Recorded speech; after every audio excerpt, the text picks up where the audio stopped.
नमो व्रातपतये नमो गणपतये नमः प्रमथपतये नमस्तेस्तु लंबोदराय एकदंताय विघ्नविनाशिने शिवसुताय श्रीवरदमूर्तये नमः।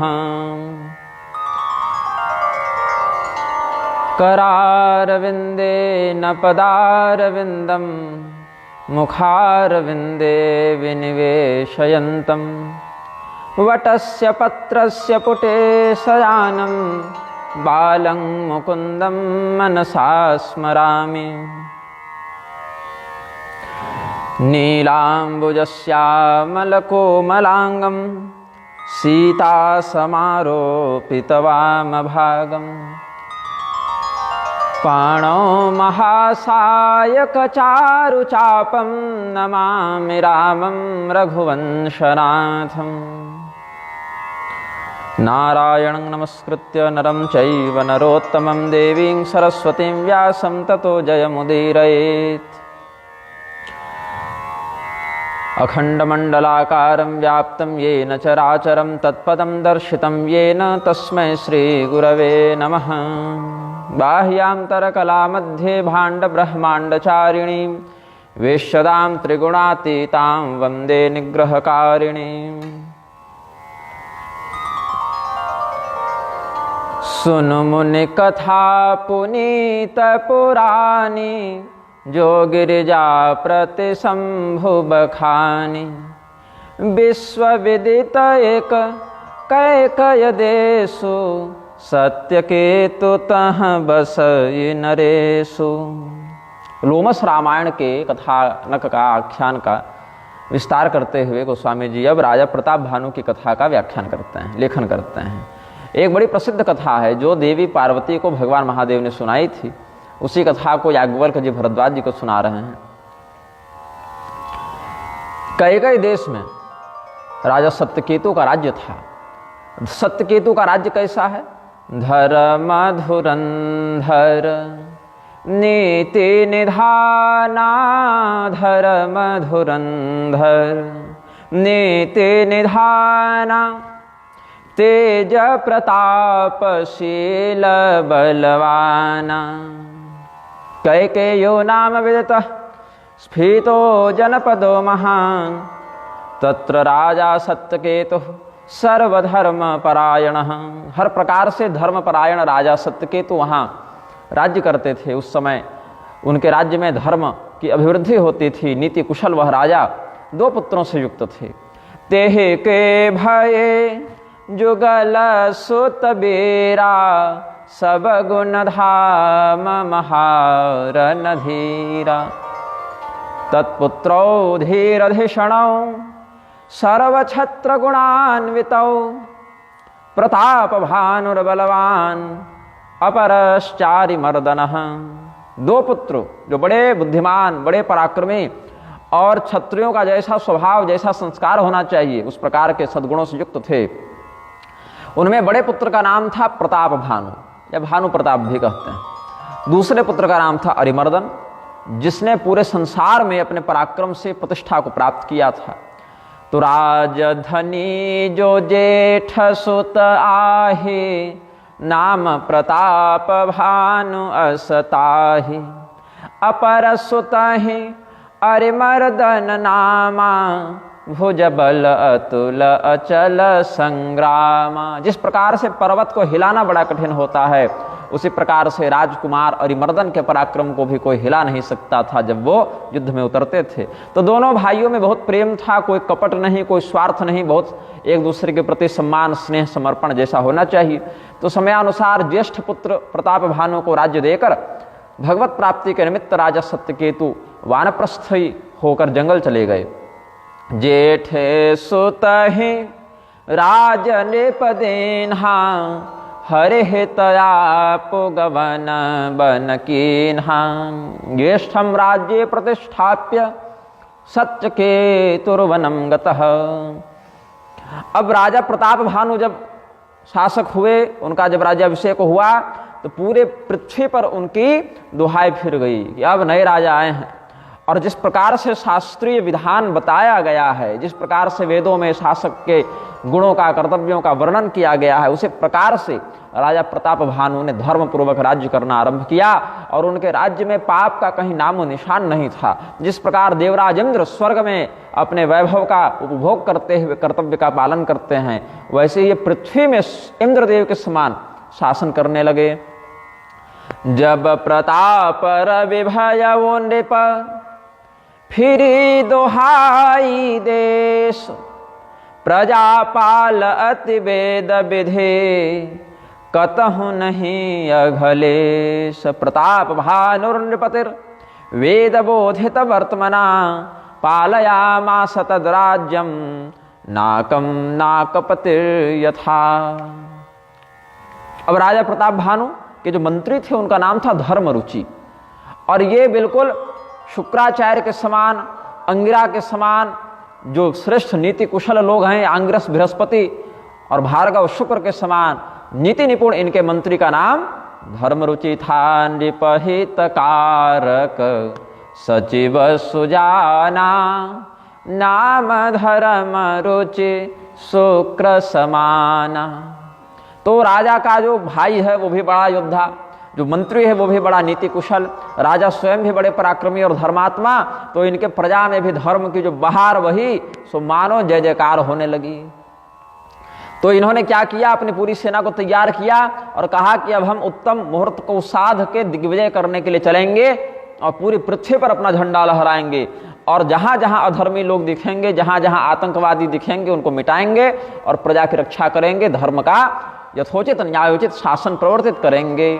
तो जब राजा प्रताप भानु जब निकले हैं अपनी सेना लेकर, तो ऐसा लगा जैसे पीछे पीछे देवताओं की सेना चल रही हो और आगे आगे कुमार कार्तिकेय स्वयं चल रहे हों। तो विजय के लिए, दिग्विजय के लिए राजा प्रताप भानु निकले हैं। सेना बिलो की राव हरसाना, अरुबाजे गह गहे निशाना, विजय हेतु कटकई बनाई, सुदिन साधे नृप चले बजाई, बलम सर्वगुणोपेतम सेनानी षण्मुखोपरः, एवं सर्वगुणोपेतो विजयाय विनिर्गतः। तो हुआ क्या, पूरी पृथ्वी में जहां जहां इनके विरोधी लोग थे सबों से इन्होंने युद्ध किया है और सभी प्रकार के युद्धों में पराजित करके उन सबको कैद कर लिया, और सभी राजाओं को यह आदेश दिया कि आप लोग अपने अपने राज्य में बने रहिए, आप हार गए हैं, हमारे अधीन हो गए हैं, लेकिन फिर भी आपको ही हम अपने राज्य का अधिकार देंगे। लेकिन इसमें एक नियम क्या है, आप अपने राज्य का एक निश्चित भाग, जैसा कि उस समय चलता था छठा अंश, टैक्स के रूप में, कर के रूप में हमारे राज्य में प्रधान राजधानी में केकई देश में भेजिएगा, और कोई अगर अन्याय हम सुन लिए, कोई अगर हम अनीति सुन लिए, तो हम समाप्त कर देंगे तुम सबको। सप्तदीप भुज बल बसकीन है, लय लय दंड छाड़ नृपदेन है, सकल अवन मंडल तेह काला, एक प्रताप भानु महिपाला। पूरी पृथ्वी पर, सप्तद्वीपवती पृथ्वी पर, केवल जम्बू द्वीप नहीं, पुष्कर द्वीप पर्यंत राजा प्रताप भानु एक राजा थे, बाकी सब राजा छोटे मोटे उनके अधीन। सब सब विश्व करे बाहुबल, निजपुर कीन्ह प्रवेश, अर्थ धर्म कामादि सुख, सेवै समय नरेषु, सप्तद्वीपवतीं चक्रे धरित्रीं शासने निजे। प्रताप भानौ नृपतौ मही काम दुघा भवत्। कैसी हो गई पृथ्वी, कामधेनु से जैसे अभिष्ट वस्तुओं की प्राप्ति व्यक्ति कर लेता है, उसी प्रकार से पृथ्वी अपने आश्रितों को अभिष्ट वस्तु प्रदान करने के लिए कामधेनु के समान हो गई। ऐसा राजा प्रताप भानु का शासन था। भूप प्रताप भानु बल पाई, कामधेनु भई भूमि सुहाई। और समयानुसार धर्म, अर्थ, काम, इन पुरुषार्थों का सेवन यथोचित शास्त्रीय विधान से राजा प्रताप भानु करते थे, और प्रजा स्वयं भी ऐसे धार्मिक राजा के अनुशासन में धर्म का पालन करती थी। तो प्रजा को भी कोई उत्पात उपद्रव से कष्ट नहीं था, कोई झगड़ा झंझट नहीं था, कोई अन्याय नहीं था। प्रजा भी सुखी, संतोषी और धर्मपरायणा थी। सब दुख वर्जित प्रजा सुखारे, धर्मशील सुंदर नर नारी। और जो धर्म रुचि प्रधानमंत्री थे राजा के, वो भी भगवान विष्णु के बड़े भक्त थे। तो प्रतिदिन राजा को किस प्रकार से प्रजा का नीति पूर्वक शासन करना चाहिए वो सब बताते थे। और जो गुरुजन होते थे, जो देवता हैं, संत हैं, पितर हैं, ब्राह्मण हैं, इन सबों की सेवा में वो राजा सदैव तत्पर रहते थे।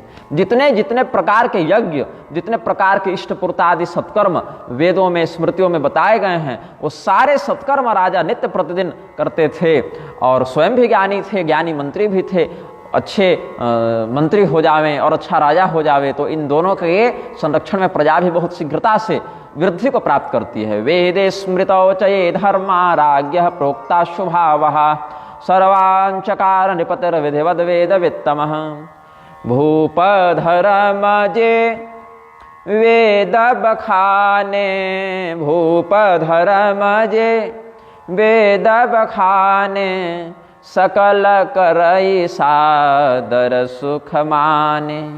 और जितने भी प्रकार के दान थे, कन्यादान है, अन्नदान है, वस्त्रदान है, हिरण्यदान है, भूमि दान है, औषध दान है, हाथी घोड़ा सब गौदान है, सब दान विविध प्रकार से देते थे। और फिर कथा पुराण इत्यादि को भी नियमित सुनते रहते थे। दिन प्रतिदेयी विविध विधि दाना, सुनय शास्त्र बर वेद पुराना। बहुत से कुएं, तालाब, बावड़ी खुदवाए, बहुत से बगीचे, धर्मशाला इत्यादि बनवाए, संतों के आश्रम बनवाए, ब्राह्मणों के भी भवन बना के दान किए, तीर्थों में सुंदर सुंदर मंदिर बनवाए। और जहाँ एक एक यज्ञ को करने का विधान शास्त्र कहते हैं, वहाँ अत्यंत उत्साह और श्रद्धा से, सहस्र गुणित भाव से राजा ने प्रेम पूर्वक सारे सत्कर्म किए हैं। जह लग कहे पुराण श्रुति, एक एक सब जाग, 12 सहस्र सहस्र नृप किए सहित अनुराग। सराजा सकलास्त्रज्ञ शास्त्रज्ञ श्रुतिपारग, वीरोत्यंत बलोत्साहे नित्योद्योगी दयानिधि। विप्रानर्च्य महातेजा नानायागान् समाप्य च, सानुरागेण मनसा दक्षिणां दत्तवान् बहु। और इनका उद्देश्य क्या था, क्या चाहते थे राजा? इतना सत्कर्म करके किस फल को प्राप्त करना चाहते थे? तो कहे कुछ इनको मन में अभिप्सा नहीं थी कि हमको ये मिल जाए, केवल भगवान के चरणों में प्रेम हो। हमें भगवान ने क्षत्रिय कुल में उत्पन्न किया, हमें इतना सुंदर राज्य दिया, तो भगवान की ही सेवा के लिए हम ये समस्त कर्तव्य कर रहे हैं। इस प्रकार से स्वकर्मणात्मभ्यर्च सिद्धिं विन्दति मानवः, ये गीता का भाव है, उसी को निष्काम कर्मयोग से ये राजा करते थे। तो फलाभिलाषां संत्यज्य कर्म केशव हेतुकम्, कृतवान् धर्ममर्मज्ञो नरपालो महामना। हृदय न कछु फल अनुसंधाना, भूप विवेकी परम सुजाना। करैज धर्म कर्म मन बानी, करैज धर्म कर्म मन बानी, वासुदेव अर्पित नृप ज्ञानी। भगवान भी यही आदेश देते हैं। आज प्रातः काल आप गीता पाठ कर रहे थे शायद, मैं सुना, तो यत् करोसि यदस्नासि यज्जुहोसि ददासि यत् तपस्यसि कौन्तेय तत्कुरुष्व मदर्पणम्। भगवान आदेश दिए हैं, वही भगवद आज्ञा का पालन करते हुए राजा प्रताप भानु बहुत बढ़िया से अपना राज्य चलाते थे। एक बार क्या हुआ, मृगया करने के लिए, शिकार करने के लिए गए। तो मृगया करना शास्त्र सम्मत है कि शास्त्र विरुद्ध है, यह चिंतनीय विषय है। तो उसमें शास्त्र का यह नियम है कि राजा मृगया क्यों करे। मृगया दो विधि से की जाती है, एक अभ्यास विधि से, एक व्यसन विधि से। कुछ लोगों को शिकार खेलने की लत लग जाती है, उनको मन करता है कि हम जाके कुछ शिकार करें, कुछ मार काट करें, हाथी मार के लाएं, बाघ मार के लाएं, गैंडा मार के लाएं, तो हमारा पराक्रम बढ़े। तो ये गलत है। इसको व्यसन विधि से अगर किया जाए मृगया को, तो ये राजा के पतन का कारण बनता है। तो मृगया करने का उद्देश्य क्या होता था राजाओं को, हमारे युद्धाभ्यास में कोई कमी न आए। हमको युद्ध में जब लड़ने के लिए हम जाएंगे, अब पता चला 10 साल से युद्ध ही नहीं लड़े हैं महाराज, अब राजा स्वयं तो सबसे लड़ेगा नहीं, तो उसका अभ्यास बना रहे, इसके लिए समयानुसार महीना 2 महीना में एक आध बार उसको मृगया करती रहनी चाहिए। पता चला कि तीर चलाते चलाते हाथ में दर्द उठ गया, नस खींच गई, अब तीर ही नहीं चल रहा, तलवार उठाते उठाते राजा का जो है सो राजा की शक्ति समाप्त होगी, थक गया।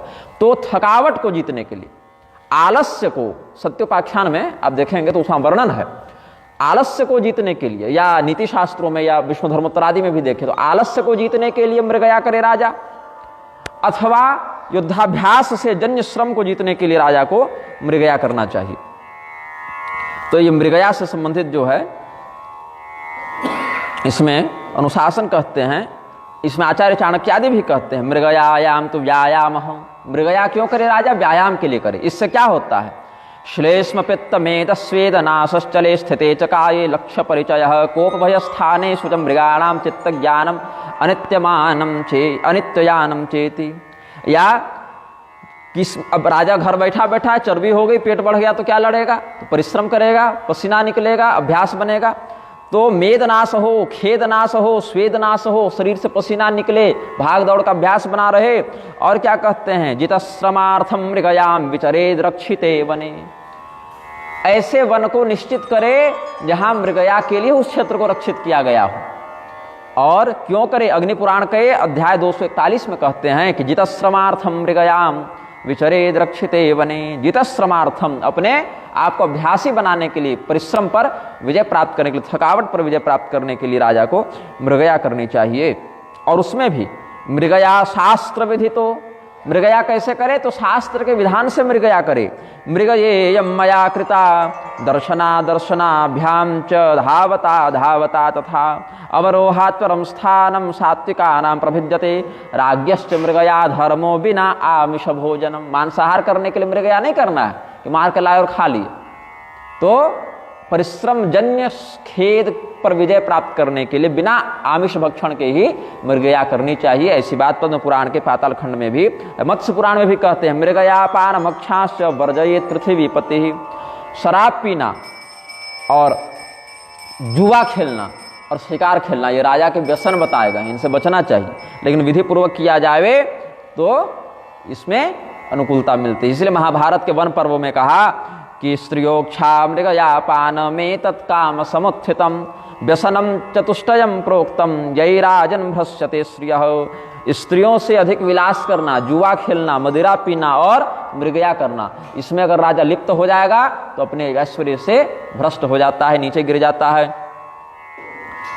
तो इसीलिए जो राजागण हैं वो अभ्यास के लिए, जब युद्धाभ्यास के निमित्त से मेध्य पशुओं को मारने के लिए जाते हैं तो उनको पाप नहीं लगता। ऐसा महाभारत के अनुशासन पर्व में वर्णित है। अतो राजर्षयः सर्वे मृगयाम यान्ति भारत नहीं लिप्यन्ते पापे न चै तत्पातकम भुवि। और उसमें भी कैसे मृगों को मारे? मृग मतलब केवल हिरण नहीं, जो विचरण करें वन में उनकी सामान्यतया मृग संज्ञा हो जाती है। तो ऐसे मृगों को मारे जिससे समाज को विशेष करके हानि हो, खतरा हो। बड़े बड़े बाघ हैं, बड़े बड़े हाथी हैं, पागल हो गए हैं, बाघ आदमखोर हो गया है, उसको मार के प्रजा की रक्षा करें। तो प्रजा का संरक्षण करने के लिए मृगया करनी चाहिए, भी महाभारत के अनुशासन पर्व में वर्णित है। रक्षणार्थाय भूतानां हिंस्रान् हन्यान् मृगान् पुनः नात्मानं परित्यज्य मृगया नाम विद्यते। इसीलिए अगस्त जी ने मृगया का ये अनुशासन बताया है जो हमने कुछ यहाँ वर्णित किया। तो ये राजा भी कैसे थे? चढ़े बरबाजी बार एक राजा मृगया कर सब साजी समाजा विंध्याचल गभीर बन गयऊ मृग पुनीत बहु मारत भयऊ एकदा हयमारुह्य मृगयायै नरेश्वरः ससेनः शापदान् निघ्नन् विंध्याटव्याम विवेशः। ये भी मृगया करने के लिए गए। कहाँ गए? तो विंध्याचल के तटवर्ती वनों में राजा प्रताप भानु गए हैं। तो एक दृश्य उन्होंने देखा कि एक जंगली सुअर है, बड़ा दुर्दांत है, बड़ा क्रूर है, बड़ा उग्र है।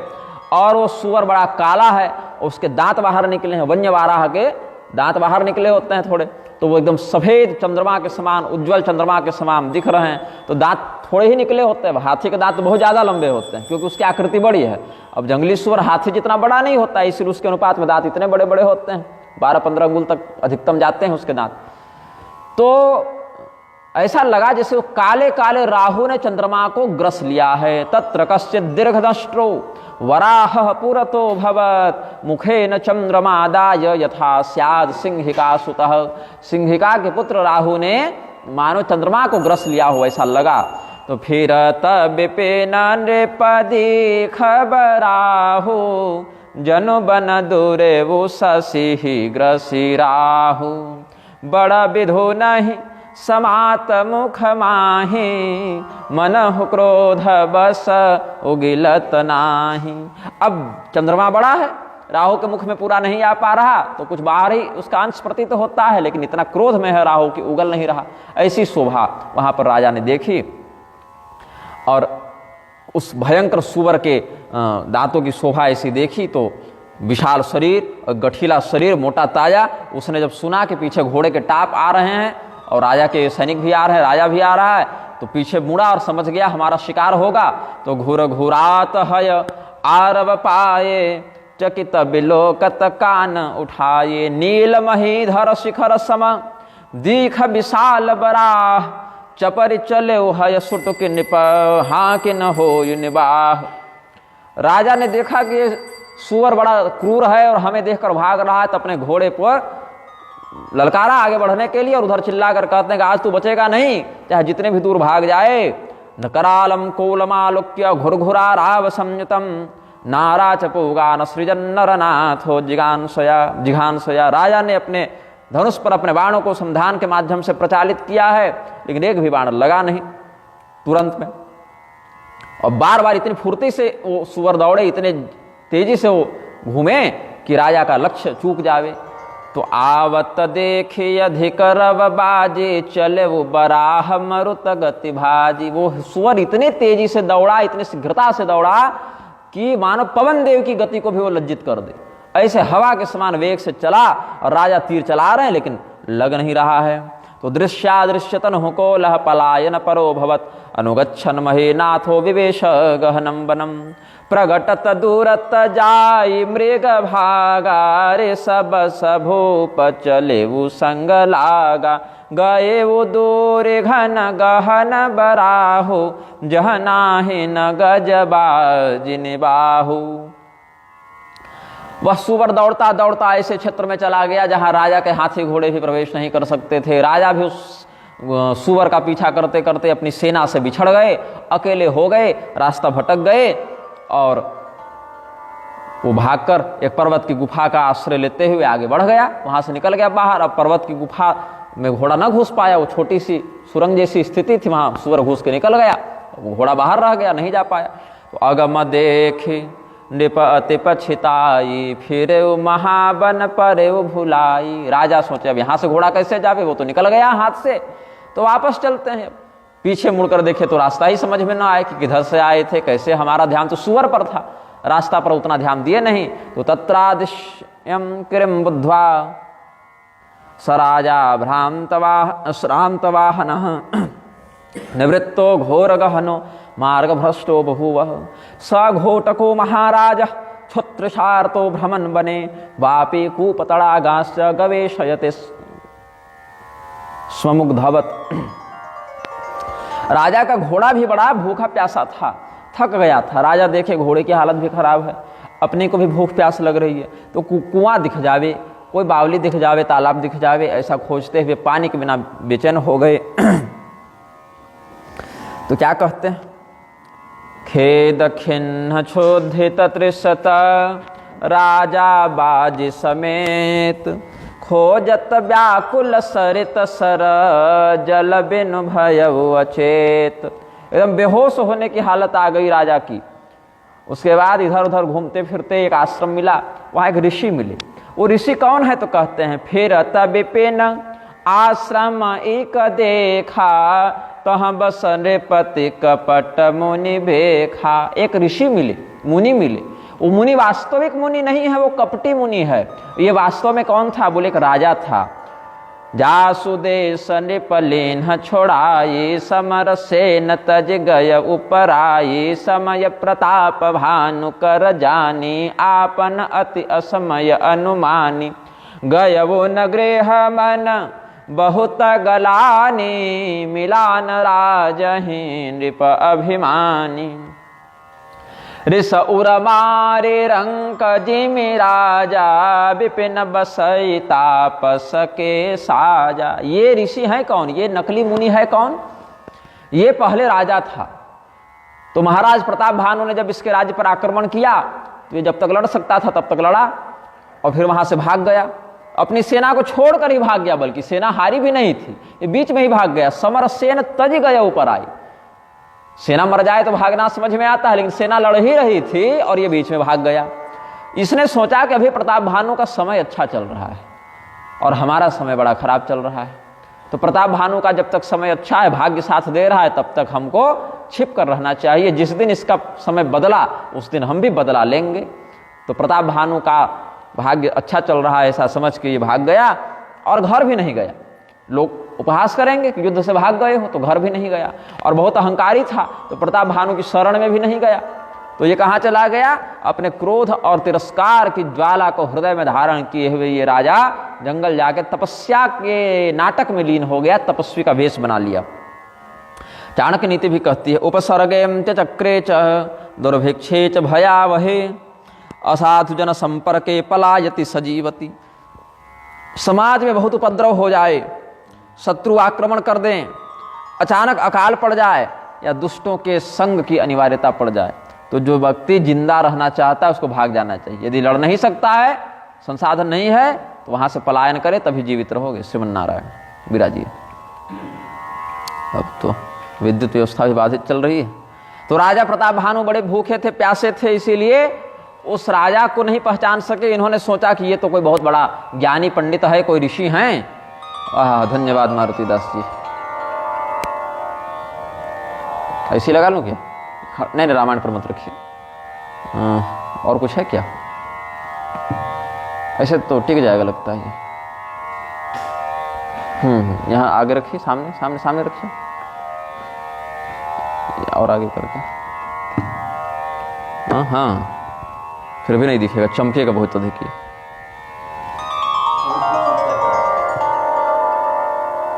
ये ठीक है। तो राजा प्रताप भानु भूखे हैं, प्यासे हैं, थके हुए हैं और उनको आशा भी नहीं है कि यहाँ हमारा ये शत्रु हमें मिल जाएगा, प्राप्त हो जाएगा। और ऊपर से शत्रु कैसा है?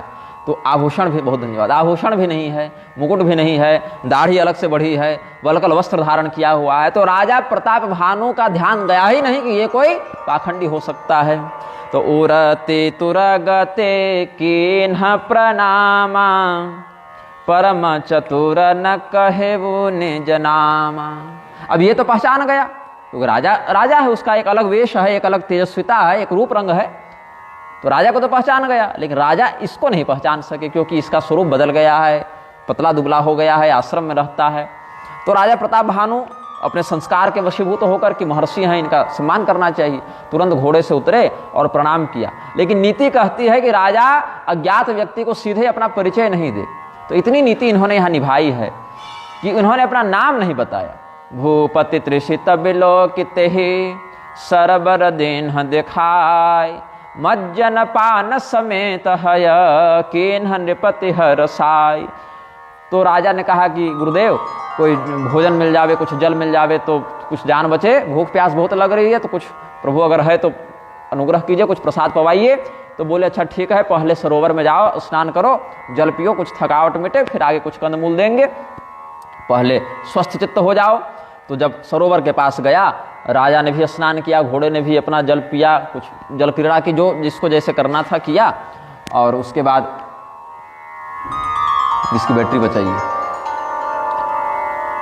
फिर गुरु जी के आश्रम में गया। प्रताप भानु के लिए तो ऋषि महर्षि सब गुरु ही हैं, चाहे दीक्षा ले चाहे महाराज जी हैं, गुरु जी हैं, संत हैं। तो गए वहाँ पर, गई श्रम सकल सुखी नृप भयऊ निज आश्रम तापस ले गयऊ। जब देखा उस कपटी मुनि ने कि ये राजा बढ़िया स्नान ध्यान कर चुका है, तो आश्रम में ले गया, फिर कुछ अल्पाहार हुआ।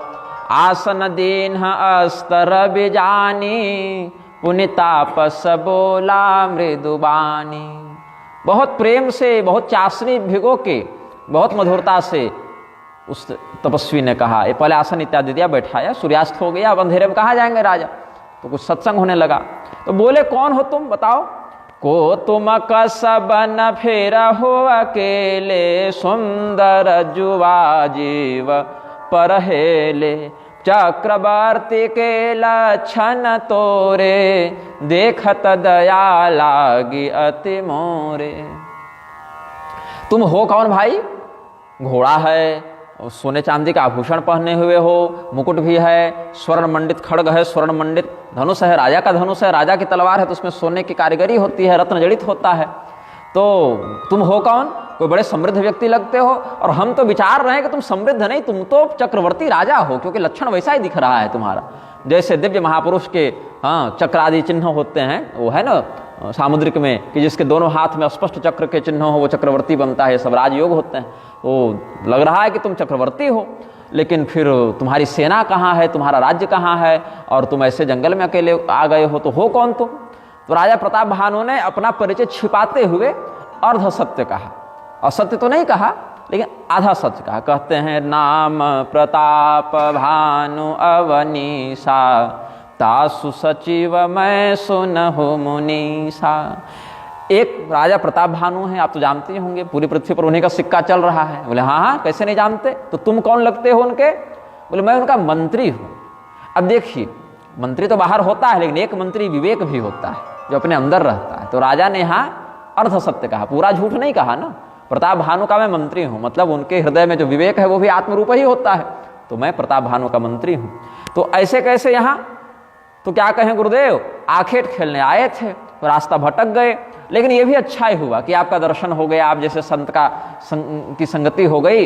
तो फिरत अहेरे पर वो भुलाई, बड़े भाग्य देखे हूँ पद आई। हम कहाँ दुर्लभ दरस तुम्हारा, जानत हूँ कछु भल हो निहारा।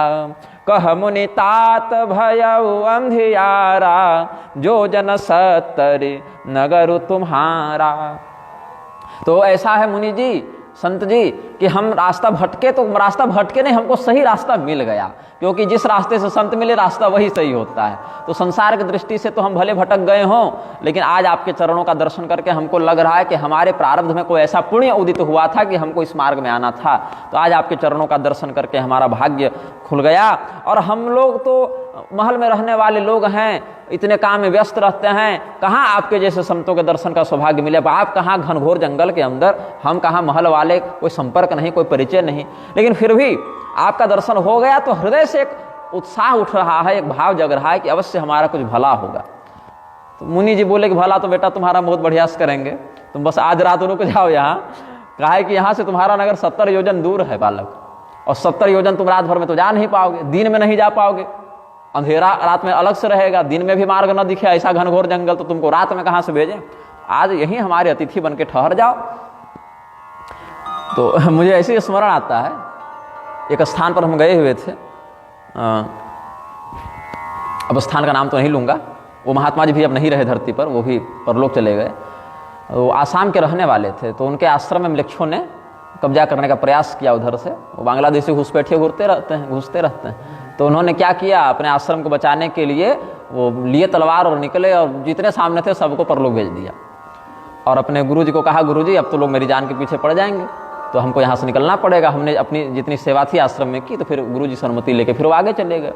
तो किसी स्थान पर वो एक देवी का मंदिर है, वहाँ एक नदी बहती है, उसी नदी के किनारे कुटिया बना के वो रहते थे। तो हम जब उस स्थान पर तपस्या करने गए तो रात्रि हो गई थी, तो कोई स्थान नहीं मिला, तो उन्हीं के आश्रम के बाहर टहल रहे थे, तो उन्होंने हमें बुलाया और अपने आश्रम में स्थान दिया। कुछ समय हम वहाँ रहे थे, एक ही कमरा था, कुटिया थी, तो वहीं रहते थे। तो उसी कुटिया में उनकी गाय भी रहती थी, वो भी रहते थे, और एक कुतिया जो है सो नया नया बच्चा दी थी 5-6, तो जंगल के कुछ ये सब उठा भेड़िया इत्यादि उठाकर न ले जाए, तो कुतिया और उसके बच्चों को भी उसी कमरे में शरण दिए हुए थे कि रात को बाहर क्यों रहोगी। तो उसी एक कमरे में हम भी थे, महात्मा जी भी थे, गाय भी थी, कुत्ता भी था, सब था वहाँ। अब जंगल में बाहर कौन रहे, सबके प्राण है, सबकी जान की बात है ना।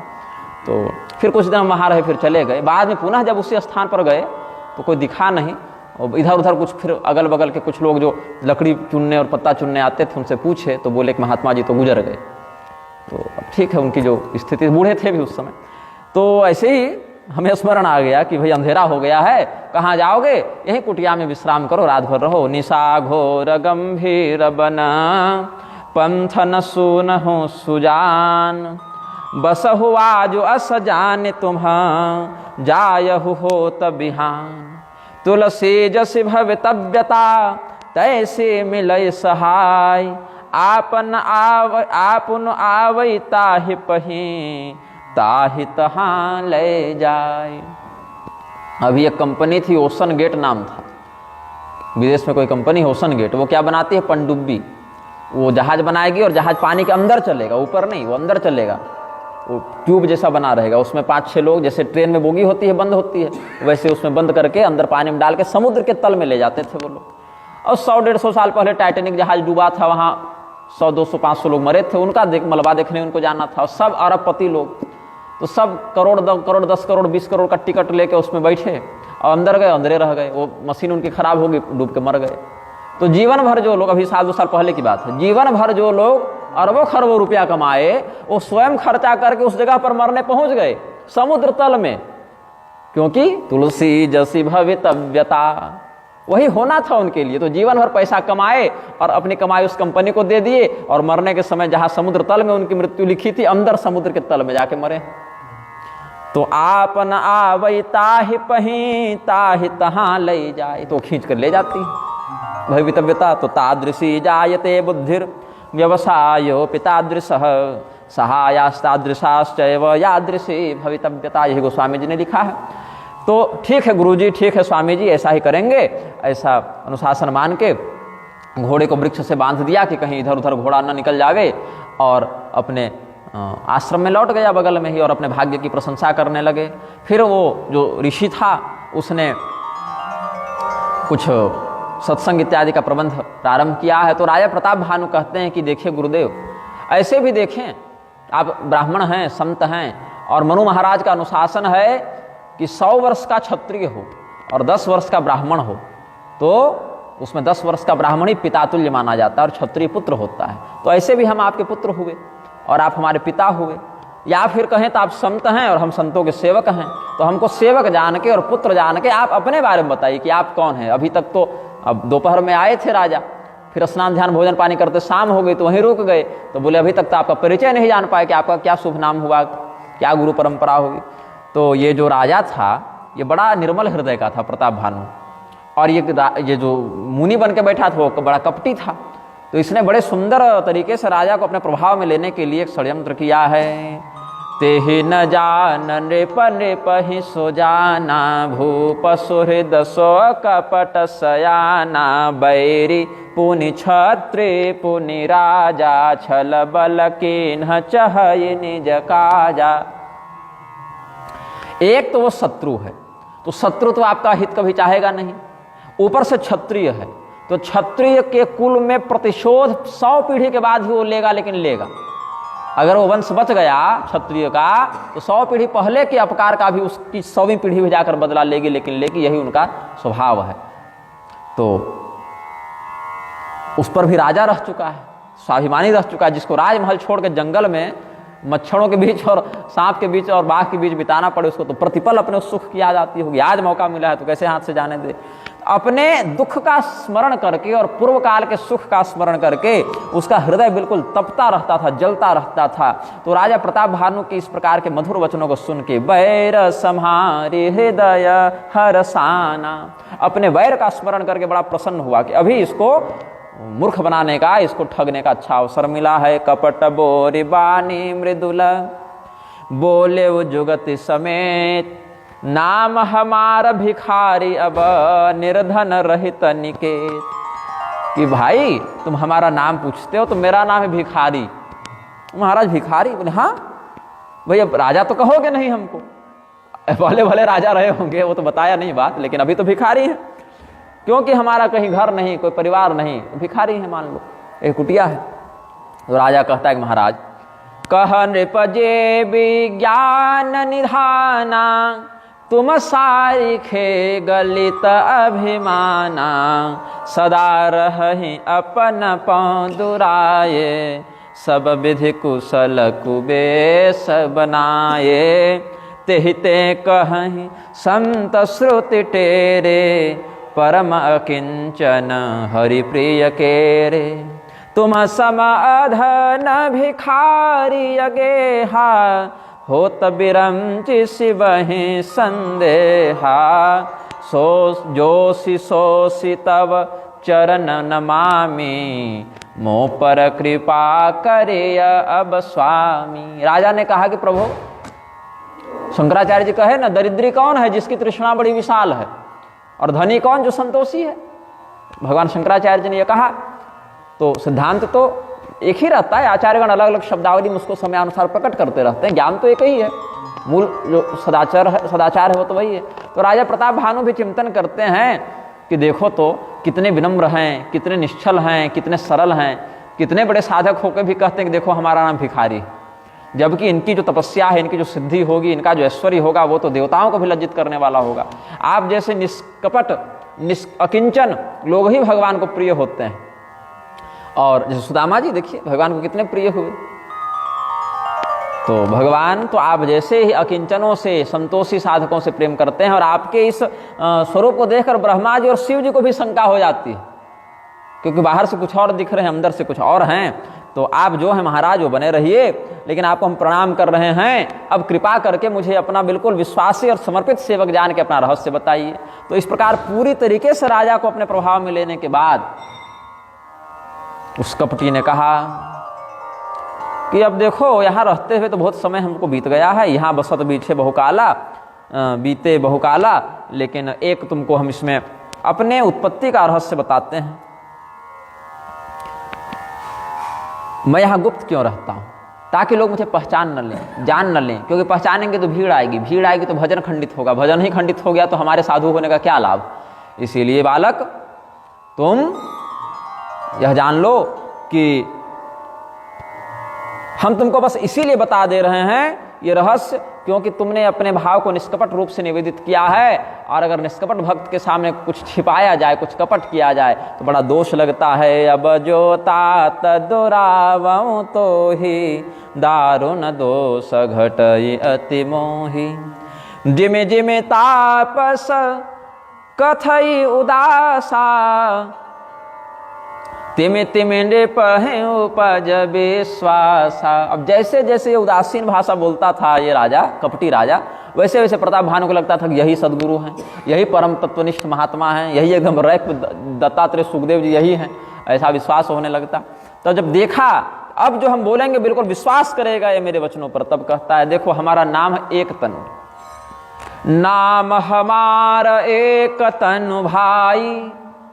सुन निप बोले वो पुण्य सिरुनाई, कहु नाम कर अर्थ बखानी, मोहि सेवक अति आपन जानी। जब कहा कि मेरा नाम एक तनु है तो राजा तुरंत प्रणाम करते हैं, बोले महाराज एक तनु, इसी के बारे में तो कभी नहीं सुने, सत्संग में भी नहीं सुने, कहीं कोई वर्णन भी नहीं मिला, कोई शास्त्र में भी नहीं पढ़े। तो बताइए आपके इस नाम का रहस्य क्या है? मैं आपका बिल्कुल शरणागत सेवक हूँ, भक्त हूँ, हमसे मत छिपाइए। बोले इसीलिए तो कहे न ताते गुप्त रहूं जग माही, कोई हमको जानता ही नहीं।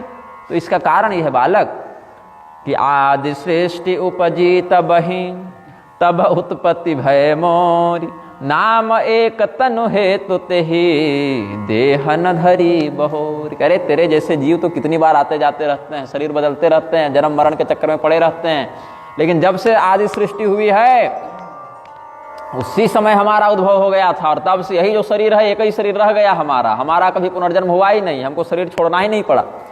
एक ही तनु में रहने के कारण हमारा नाम ही एक तनु पड़ गया। और इस बात को सुन के आश्चर्य मत करना बालक, तपस्या से सब संभव है, और तपस्या जहां आ जाती है वहां पर फिर क्या असंभव है। तपो मूलमिदं सर्वं दैव मानुषजं जगत, तपो मध्यम तपोम तश्च तपसा च तथाद्भुतम। विष्णु संहिता में कहते हैं कि तपस्या से ही संसार उत्पन्न हुआ है, देवता मनुष्य असुर सबों का अस्तित्व तपस्या से ही है, तपस्या के ही कारण संसार बचता है, और तपस्या के ही माध्यम से फिर बाद में इसका संहार भी कर दिया जाता है। इसीलिए जनि आचरज करहूं मन माही, सुत तपते दुर्लभ कछु नाही, तप बलते जग सृजई विधाता, तप बल विष्णु भये परित्राता, तप बल शंभु करहि संहारा, तपते अगमन कछु संसारा। भागवत में भी कहते हैं सृजामि तपसे वेदम ग्रसामि तपसा पुनः, विभरमि तपसा विश्वम वीर्यम में दुश्चरम तपः। भगवान कहते हैं कि तपस्या ही हमारा बल है, तपोबल के ही आश्रय से, तपोबल का ही प्रयोग करके हम सृजन रक्षण हरण विश्वम दध्रे संज्ञाम क्रियोचिताम। तो राजा ने जब सुना तो और उसका विश्वास दृढ़ हो गया कि बताओ, इतने गुप्त, इतने महान, इतने सिद्ध साधक हमको मिल गए, तो और हमारा भाग जग गया आज। तो और भी इधर उधर की कुछ कथा पुराण की बातें सुनाने लगा। बोलने में तो निपुण था ही, और राजा रह चुका है, तो सत्संगति, कथा श्रवण इत्यादि अपने समय में कुछ किया ही है। तो जब ये जो राजा है वो समझ गया कि ये तो बड़े सिद्ध साधक हैं, तो उसको पछतावा हुआ कि हमने इनके सामने अपना नाम असली वाला क्यों नहीं बताया, हमने प्रताप भानु के मंत्री के रूप में अपना परिचय क्यों दिया। तब उसने कहा कि महाराज मैं आपको अपना वास्तविक परिचय देना चाहता हूँ। बोले नहीं नहीं नहीं नहीं नहीं, हो गया हो गया, हम जानते हैं तुम कौन हो, रहस्य मत खोल बेटा, मैं उसी इसमें जानता हूँ तुम कौन हो। तुमको क्या लगता है तुम हमको बताए प्रताप भानु के मंत्री हैं तो हम समझ गए थे, लेकिन नहीं, तुमने अच्छा किया, इसमें तुमको पाप नहीं लगेगा, क्योंकि सुन महिष असि नीति, ये तो राजाओं का स्वभाव है, यह नीति कहती है। अज्ञात स्थल पे सुरक्षा कर्मियों से रहित होकर तुम अपना वास्तविक परिचय दोगे तो दिक्कत है ना। राजा से ही प्रजा का अस्तित्व है, राजा सर्वस्व कारणम, और राजा ही मर जाए तो उत्पात हो जाए। तो तुमने अच्छा किया, जो राजधर्म है तुमने उसी का अनुसरण किया है, इसीलिए तो ऐसे धर्मनिष्ठ राजा के प्रति हमारा प्रेम हुआ, तभी तो हमने दिल खोल के तुमको सारा रहस्य बताया, नहीं तो हम थोड़ी बताते ये सब रहस्य। तो कहता क्या है, सुनो महेश असि नीति, जह तह नाम न कहहि नृप, मोहितो ही पर असि प्रीति, सोई चतुरता विचारे तब। और यहाँ लिखते हैं परम चतुरता निरखी तब, थोड़ा ये सोरठा में भेद है, लेकिन अर्थ वही है। मैं जानता हूँ तुम कौन, गुरुदेव आप जानते हैं? बोले बिल्कुल, नाम तुम्हार प्रताप दिनेशा। फिर निकाले बाबा जी कुंडली उसकी, सत्य केतु तब परम नरे पिता नरेशा, गुरु प्रसाद सब जानिय राजा, कहिय न आप न जानिय काजा। अरे तुम प्रताप भानु हो ना, सत्य केतु के लड़के हो तुम, हम तो जानते हैं तुम कौन हो। और गुरु जी की कृपा से हम, गुरुदेव प्रसादे न जिह्वाग्र में सरस्वती, गुरुदेव के प्रसाद से, कृपा से हमारे जिह्वा पर सरस्वती है, गलत बोलते ही नहीं है, गलत काम अपना है ही नहीं। तो फिर भी लोग सिद्ध हैं, प्रसिद्ध हैं, तो फिर दिक्कत हो जाएगी। सिद्ध व्यक्ति प्रसिद्ध नहीं होता या होना चाहता नहीं, और प्रसिद्ध व्यक्ति सिद्ध नहीं होता, क्योंकि उसकी सिद्धि की हानि होती रहती है। लेकिन फिर भी तुम नीति निपुण हो, हमारे प्रति तुम्हारा प्रेम है, और तुम्हारे इस सरल शील को देख के हमारा भी हृदय तुमसे जुड़ गया, तो हमने कुछ कह दिया। लेकिन आज तुम्हारे इस नीति निपुणता से और विनम्रता से हम प्रसन्न हैं। तो मांग क्या मांगता है? अब प्रसन्न मैं संशय नाही, मांग जो भूप भाव मन माहे, सुन सुबचन भूपति हरसाना, गहि पद विनय कीन्ह विधि नाना। जब राजा को उस कपटी ने कहा कि मांग क्या मांगता है, तो राजा को ऐसा लगा जैसे साक्षात ब्रह्मा विष्णु महेश प्रकट हो गए और मांग देने के लिए तैयार हो गए हों। तुरंत पैर पकड़ के बोला कि गुरुदेव आपकी कृपा से तो कोई अभाव नहीं, कोई दिक्कत नहीं। अब चक्रवर्ती राजा को क्या अभाव है भाई? तो किसी प्रकार का चतुर्विध पुरुषार्थगत कोई कष्ट नहीं है, चारि पदार्थ करतल मोरे। लेकिन प्रभु आप जो हैं अगर अनुग्रह करना चाहते हैं तो एक हमको यही अभिप्सा है मन में, जरा मरण दुख रहित तनु, समर जितय जन को, एक छत्र रिपुहे न महे, राज कल्प सत हो। मेरा यह शरीर कभी बूढ़ा न हो, मृत्यु प्राप्त न हो, संग्राम में कभी मुझे पराजित होने का कष्ट न हो, मेरा राज्य एक छत्र रहे, दूसरा राजा फिर न हो उसमें, मेरे समस्त शत्रु नष्ट होते रहें और 100 कल्पों तक मेरा राज्य सुरक्षित रहे, उसका उपभोग हम करते रहें। तो तपस्वी जी कहते हैं, जैसे हिरण्यकशिपु मांगा था ना ब्रह्मा जी से, तो ब्रह्मा जी कहे कि ये सब बड़े दुर्लभ वर हैं और बड़े कठिन हैं, किसी ने मांगा नहीं, लेकिन फिर भी तुमने जो तपस्या की है उसका स्तर भी बड़ा उत्तम है, बड़ा अद्भुत है, तो हम तुमको देंगे। तो ये भी कह रहा है, दे तो कुछ नहीं सकता, लेकिन फिर भी कह रहा है कि कहता पसंडिप ऐसे सोवो, कारण एक कठिन सुन सोवो, कालव तब नाहि तब पद नाहि शीसा, एक विप्रकुल छाड़े महिषा, तप बल विप्र सदा बरियारा, तिन्ह के कोपन को रखवारा, जौ विप्रन बस करहु नरेशा, तौ तुम बस विधि विष्णु महेशा। दैवाधीनम जगत सर्वम मंत्राधीनास्तु देवता, ते मंत्रा ब्राह्मणाधीना तस्मात् ब्राह्मण देवता। कैसे कहते हैं? जो जो मांगे वो सब दे देंगे, काल भी तुम्हारे चरणों में मस्तक झुकावे, ऐसा मेरा अमोघ आशीर्वाद है। लेकिन इसमें एक समस्या क्या है कि ब्राह्मणों को छोड़ के बाकी सबों पर तुम्हारा शासन रहेगा, क्योंकि ब्राह्मणों के पास जो तपोबल है वो बड़ा वरिष्ठ है, बड़ा अद्भुत है, और अगर वो कुपित हो जाए फिर तुम्हें कोई नहीं बचा सकता। तो पहले ऐसा काम करो कि तुम ब्राह्मणों को वश में करने का प्रयास करो। अभी तक वो राजा क्या थे, राजा का जो चरित्र है वो कैसा वर्णित है, कहते हैं गुरु सुर संत पितर महिदेवा करय सदा नृप सब की सेवा। नारायण विराजी गुरुओं की सेवा करता था, देवताओं की सेवा करता था, पितरों की, ब्राह्मणों की, संतों की सेवा करता था ये राजा। अब इसको पहर दोपहर की कुसंगति लगी, इसी में इसकी बुद्धि ऐसी उसने भरमा दी कि ये कहता है कि अब तो बड़े बड़े देवता भी हमारे अंदर आ जाएं, तो तब बस विधि विष्णु महेशा हो जाएं और सब ब्राह्मण हमारे आगे झुक जावें। राजा के मन में इच्छा डाली किसने, उस कपटी नहीं डाली ना। तो इसलिए कुसंगति भी नहीं करनी चाहिए, राजा अनजाने में कुसंगति ही कर रहा है। इसीलिए तो चलन ब्रह्म कुल सन बरियाई। अब कहोगे तलवार लेकर ब्राह्मणों को धमकाते चलें तो संभव नहीं है, ये सब वेन भी कर चुका था, क्या अंत हुआ, सांप से मर गया, तो ये तो संभव नहीं होगा। उनको तो हाथ जोड़कर ही प्रसन्न करना पड़ेगा, तलवार लेकर ब्राह्मणों को तुम वश में नहीं कर सकते। तो क्या करो, उनको प्रसन्न करने का प्रयास करो। और ये जान लो कि अगर ब्राह्मणों ने तुमको कह दिया अभय हो तो अभय हो, और अगर कह दिया कि मर जाए तो तुम मर जाओगे, फिर तुमको कोई नहीं बचा सकता। तो केवल ब्राह्मणों को अपने वश में कर लो, अपने अंदर कर लो, तो सारा कार्य तुम्हारा सिद्ध हो जाएगा। बोला महाराज आपने कह दिया तो मेरा यह काम भी सफल हो गया, ऐसा हम समझते हैं, लेकिन गुरुदेव होगा कैसे? तो कहते हैं एवमस्तु कहे कपट मुनि बोला कुटिल बहोरी मिलब हमार भुलाब निज कहु न हम कहु त हम ही न खोरी। देखो अभी तो तुम घर जाओ, मतलब अभी विश्राम करो, समयानुसार घर तुमको पहुंचा दिया जाएगा, और इस बात को किसी से कहना मत कि तुम रास्ता भूल गए थे, फिर हम मिले, हम बड़े गुप्त तरीके से यहाँ रहते हैं और मेरा रहस्य खोल मत देना, नहीं तो तुम्हारा बहुत बड़ा अकाज हो जाएगा, सारा मामला गड़बड़ हो जाएगा, फिर हम भी तुम्हारी सहायता नहीं करेंगे। तो ताते मैं तो ही बर जाऊं राजा कहे कथा तब परम अकाजा छठे श्रवण यह परत कहानी नास तुम्हार सत्य मम बानी। ये छठे कान में बात जानी नहीं चाहिए।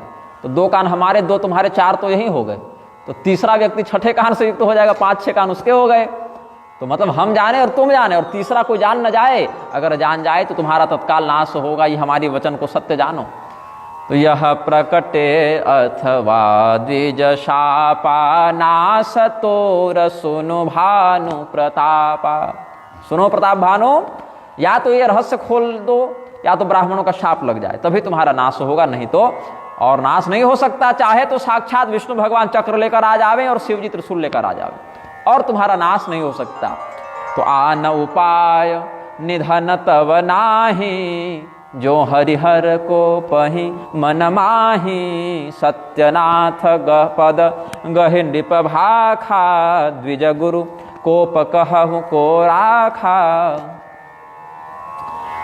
हे गुरुदेव आपने जो कहा बिल्कुल सत्य कहा गुरुदेव, जो व्यक्ति अपने गुरु से कपट करे उसका तो अवश्य नाश हो जाता है, और जो व्यक्ति ब्राह्मणों से शापित हो उसका भी नाश हो जाता है। इसलिए गुरुदेव आपका कथन तो बिल्कुल यथार्थ है। उसको भी लगा बहुत धर्मसम्मत बात कह रहा है ये गुरु, बहुत सही गुरु मिला है हमको। इसीलिए कहते हैं कि अब आपके कहने के अनुसार ही हम चलेंगे, अगर हम गलत गए गुरुदेव तो हमारा नाश हो जाएगा, तो आपके विपरीत तो हम जाएंगे नहीं।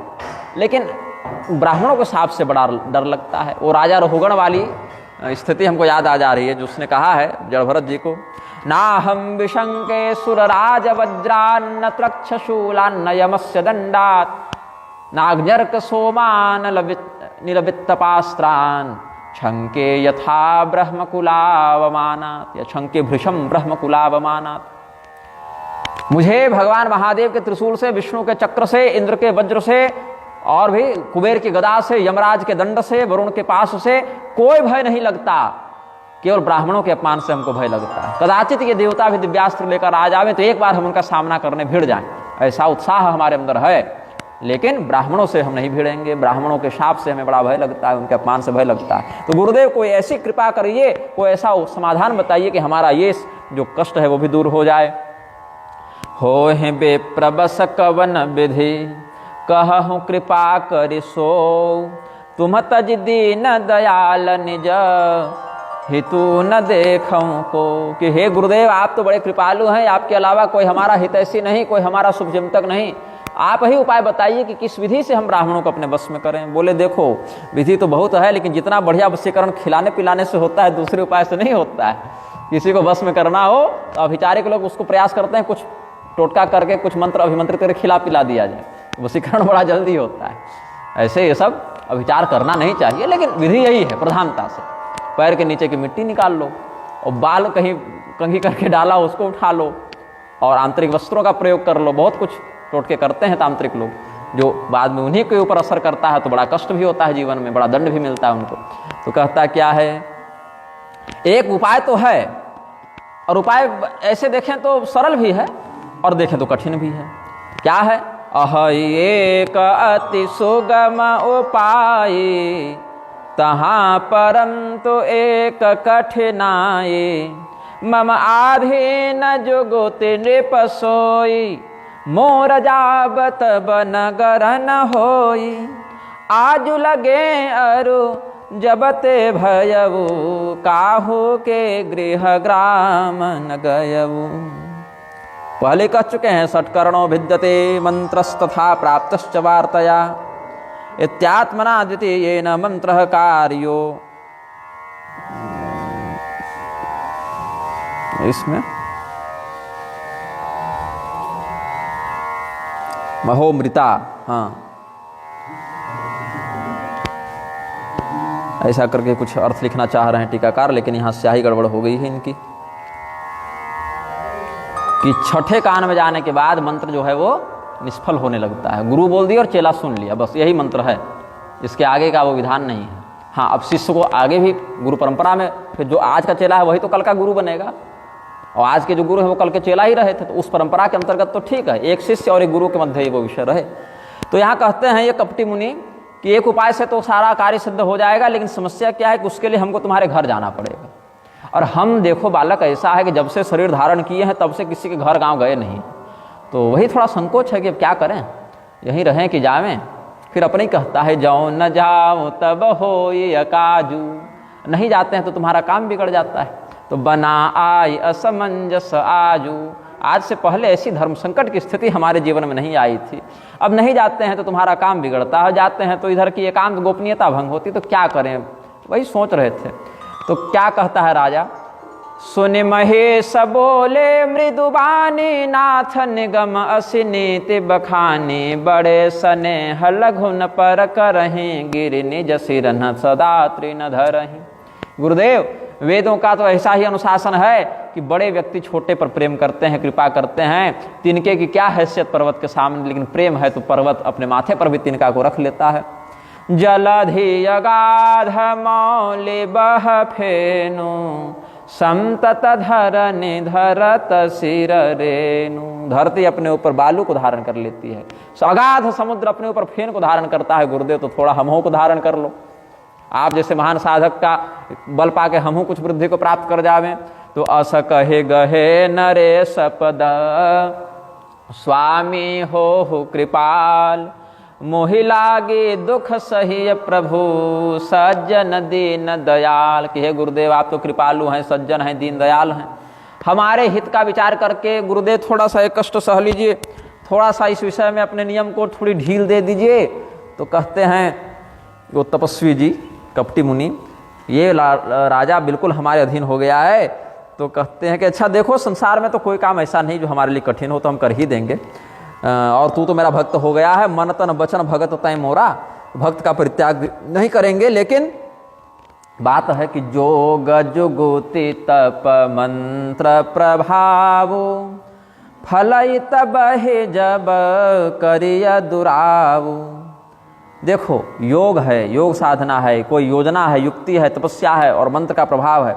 इनको जितना छिपाओगे उतना ये वृद्धि को प्राप्त होगा, और उसको प्रकाशित करोगे तो ये हानि को प्राप्त होगा। अब क्या हुआ कि कई बार हमारे ही कुछ जप तप इत्यादि के चित्र इधर उधर सार्वजनिक होते हैं, कुछ तो हम स्वयं भी करते हैं, कुछ इधर उधर से भी लोग फोटो खींच कर डालते हैं। तो लोग आपत्ति करते हैं कि तपस्या को छिपाना चाहिए। तो तपस्या के प्रारंभ से पूर्व या तपस्या के पूर्ण होने के बाद के वो चित्र होते हैं, तपस्या के मध्य के वो चित्र नहीं होते हैं।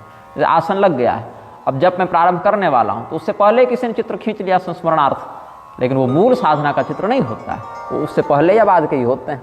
तो यहाँ पर कहता है कपटी मुनि कि ये सब छिपाने पर ही फलदायी होते हैं, तो मुझे तुम्हारे लिए जो ब्राह्मण आएंगे उनका भोजन स्वयं बनाना पड़ेगा, और ये भोजन बड़ा एकांत बनेगा, पाक में कोई प्रवेश न कर जाए, पाक घर बिल्कुल एकांत में हो और वहाँ केवल हम रहें।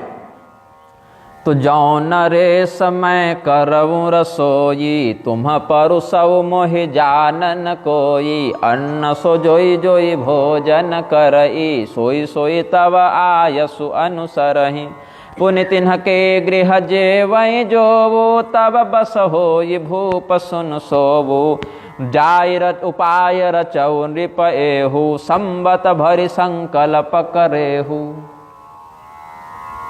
राजन, ब्राह्मणों को निमंत्रण दो, अधिकाधिक ब्राह्मणों को निमंत्रण दो, भोजन पर बुलाओ और उनका रसोई, उनकी रसोई हम स्वयं सिद्ध करें, लेकिन हमको कोई देख न पावे ऐसा तुमको प्रबंध करना है, कोई जान न ले कि हम बना रहे हैं, और स्वयं परोसना तुम। तो गुरु जी भोजन बनाएंगे और चेला जी परोसेंगे, तो जो जो खाएंगे सब वशीकरण में आएंगे, और जो नहीं भी खाएंगे उस समय अगर कोई न आ पाए तो उस ब्राह्मण के घर में अगर वो खाए तो वो भी बस में हो जाएगा। चलो जैसे ब्राह्मण देवता खाने आ गए लेकिन पत्नी नहीं आई, या घर में 2-3 साल का लड़का है वो नहीं आया, लेकिन ये तो घर जाएंगे तो इन्हीं का तो कमाई खाएंगे बाल बच्चे, तो वो भी तुम्हारे वश में हो जाएंगे। तो ऐसा संकल्प करो कि साल भर ये भंडारा चलता रहे। ठीक है गुरुदेव, ऐसा ही होगा। और प्रतिदिन नितनोतन द्विज सहस सत, बरे हो सहित परिवार, मैं तुम्हारे संकल्प लगी, दिन ही करब जेवनार। मैं प्रतिदिन भोजन बना दिया करूंगा सही समय पर, और रोज 1 लाख ब्राह्मणों को बुलाना, नए नए ब्राह्मणों को। तो 3 करोड़ 60 लाख तो ऐसे ही हो जाएंगे राजा के, तो 3 करोड़ 60 लाख में तुम्हारा पूरा राज्य आ जाएगा, और उसके बाद उनके घर में भी तो जो भोजन करेंगे वो भी आ जाएंगे ना इस अनुशासन में। तो बहुत 1 साल ठीक है, 1 साल भंडारा चले बढ़िया। तो इसमें कोई बहुत ज़्यादा प्रबंध भी नहीं करना है, और सारे ब्राह्मण वश में हो ही जाएंगे, और जब ब्राह्मण वश में हो जाएंगे तो देवता भी वश में हो जाएंगे, क्योंकि मंत्र ब्राह्मण के अधीन है और देवता मंत्र के अधीन है, तो हो गया सारा कार्य। तो बोले गुरुदेव लेकिन अब किसी प्रकार गलती से कोई देख ले तब तो दिक्कत है, लेकिन इसका भी एक समाधान बताता हूँ कि और एक तो ही कहूँ लखाऊ, मैं यही वेश न आऊ बकाऊ। मैं इस वेश में नहीं आऊँगा, क्योंकि मैं चाहता हूं कि इस वेश को मैं गोपनीय रखूं। मैं माया से एक दूसरा रूप बनाकर आऊंगा, तो ऐसा रूप बनाऊंगा जिसका सब सम्मान भी करें और जिसको कोई ज़्यादा पूछताछ ना करे। तो राजपुरोहित का रूप बनाऊंगा, तो राजगुरु से कौन पूछताछ करे, प्रणाम महाराज के अलावा कौन क्या बात करे। तो मैं राजपुरोहित का रूप बनाऊंगा। तो राजा बोले कि और मेरे पुरोहित जी का, बोले वो हम देख लेंगे, वो कंपनी देख लेगी वो विषय क्या होगा। तो पुरोहित जी हमारे पास सुरक्षित रहेंगे, उनको पता भी नहीं चलेगा क्या होगा उनके नाम पर। अब अच्छा करो, बहुत रात हो गई, अब कब तक ऐसी बात करोगे, सुबह तुमको जाना भी है, तो तुम सो जाओ। तो बोले महाराज लेकिन मार्ग, बोले अच्छा ठीक है करते हैं प्रबंध, तुम सो जाओ, घर पहुंचाने की जिम्मेदारी हमारी। बोले गुरुदेव ये भी हो सकता है, बोले सब हो सकता है। पहले बोले हम एक तनु तपस्वी, हम क्या नहीं कर सकते हैं। तो गए ने से बहुत शयन अब कीजे, मोहे तो ही भूप भेंट दिन तीजे। अभी सो घर जाओ, 1-2 दिन पर प्रबंध बनाओ, निमंत्रण देने में भी 1-2 दिन लगेगा, और तीसरे दिन फिर तुमसे हमारी भेंट होगी। तो मैं तप बल तो हे तो रगस में ता पहुँचे हूँ, सोवत ही निकेता। तुमको जैसे नींद पड़ी समझो घोड़ा समेत तुमको हम घर पहुँचा दिए, एकदम टेलीपोर्टेशन हो गया तुम्हारा। तो तुमको जाने का भी परिश्रम नहीं करना है, और तीसरे दिन तुम्हारी भेंट होगी हमसे, और पुरोहित के रूप में हम आएंगे और ये सारी बात तुमको बताएंगे, तब पहचान लेना कि कौन है हमारे गुरु जी। तो ठीक है गुरुदेव, ऐसा कह के सो गया। अब उसको सुला के और ये कपटी मुनि अपने आसन पर बैठा, और उसी समय वहां पर कौन आता है, वह सुअर जिसको राजा दौड़ा रहे थे। काल के तो निश्चरत आवा, जेहिसु कर हो नृपहि भुलावा, परम मित्र तापस नृप केरा, जानई सो अति कपट घनेरा। तेह के सत सुत अरुदस भाई, खल अति अजय देव दुखदाई। प्रथम ही भूप समर सब मारे, विप्र संत सुर देखि दुखारे। ते खल पाछिय बयरु सम्हारा, तापस नृप मिल मंत्र विचारा। जिहि रिपुछय सोई रचिन्हि उपावो, भावे बस न जान कछुरावो। रिपु तेजसी अकेल अपि लघु कर गनियन ताहु, अजहु देत दुख रवि शशिहि, शिर अवशेषित राहु। ये सुवर वास्तव में कोई सामान्य सुवर नहीं बंधु, ये तो कालकेतु नाम का राक्षस था।